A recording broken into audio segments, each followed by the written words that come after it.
If you had everything, power, wealth, oceans, an empire, but one single act of curiosity could destroy it all, would you still open the forbidden door? My father was a mighty king, and after his death, the entire realm passed to me.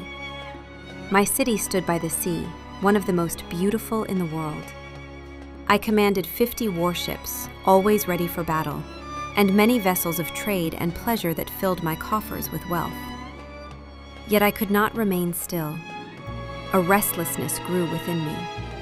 I wished to see everything with my own eyes. So I prepared the fleet and sailed again and again, from island to island, from harbor to harbor. Each journey made me happier and more proud. One day, I decided to sail beyond all familiar waters. The wind was kind, the sea calm. For 40 days and nights we traveled, until on the 40th night, the wind turned furious. The sea attacked us like an unleashed beast. At dawn, we found ourselves beside an unknown island. Days later, the captain saw a dark shape in the distance. As he spoke, his face drained of color. He tore his turban from his head and cried, "We are doomed." He told of a mountain that steals iron, tears nails from ships, and shatters them into floating ruins. The next day, nails tore themselves from the ship. Iron flew through the air. Before our eyes, the vessel collapsed. All were thrown into the sea. So was I. By God's will, I clung to a wooden plank, and a wave cast me onto shore. I was alone, soaked, wounded, but alive. A narrow staircase led me to the mountain's peak. No walls, only wind, and death beneath my feet. That night, I slept beneath a bronze dome. In a dream, a dignified old man appeared and showed me the path to survival. The sea rose, a boat appeared, but he warned me, "Speak not the name of God during the journey." For 9 days I endured, but in a moment of hope, I spoke his name. The boat sank, and once again I was alone. I swam to the shore. From a distance, I noticed people carrying objects out of an underground house. Seeing this, I was frightened and hid, only watching. After a while, they left the underground house, headed toward the shore, boarded a ship, and sailed away. When they left, I went toward the underground house. There I saw a young boy, beautiful, refined, living alone in an underground chamber. I spoke to him gently. His fear faded.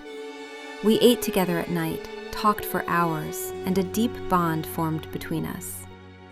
He told me his story, the astrologer's prophecy, that his killer would be a prince named Ajib. I smiled, never telling him that prince was me. 40 days passed.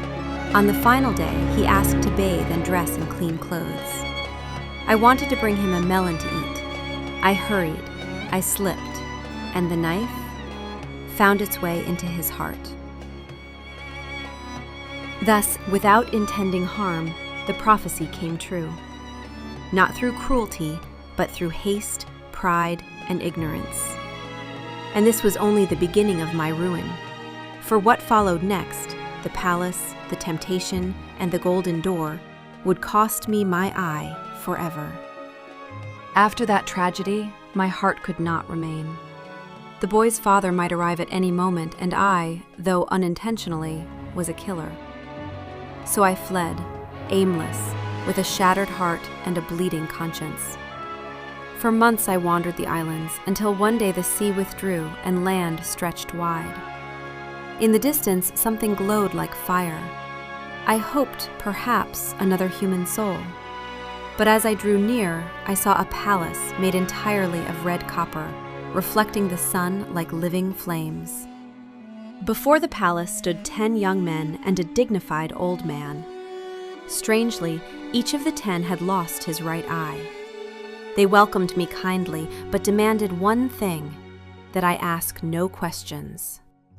At night, they covered their faces with ash and soot and wept until dawn. They cried, "This is the punishment for our idleness, the price of our curiosity."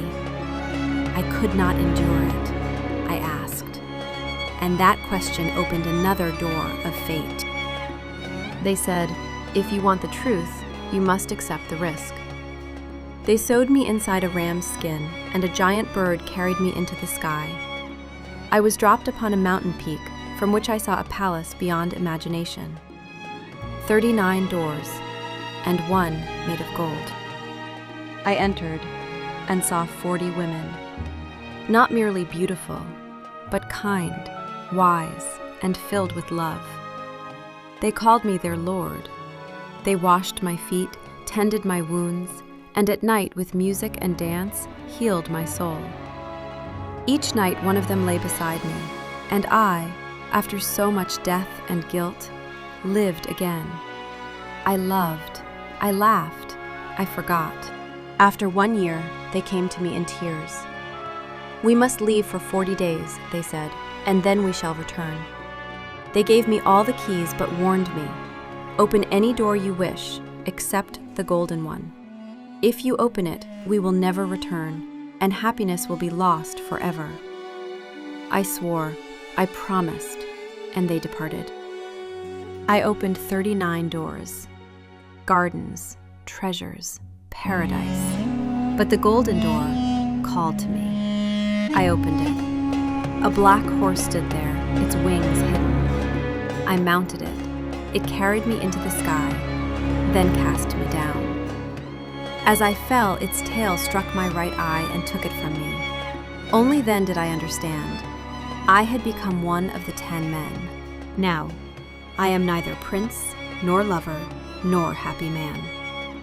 Only a dervish with one eye and 1,000 regrets. O listener, O viewer, love is a blessing. Curiosity is a trap. Not every door is meant to be opened. And now, before this story truly ends, let me ask you something. If you were in that palace, if you were alone for 40 days, if love, safety, and happiness were already yours, would you really have resisted opening the golden door? Or, like me, would one moment of curiosity have cost you everything? Tell me in the comments, would you open the golden door or not? And most importantly, why? I read every answer.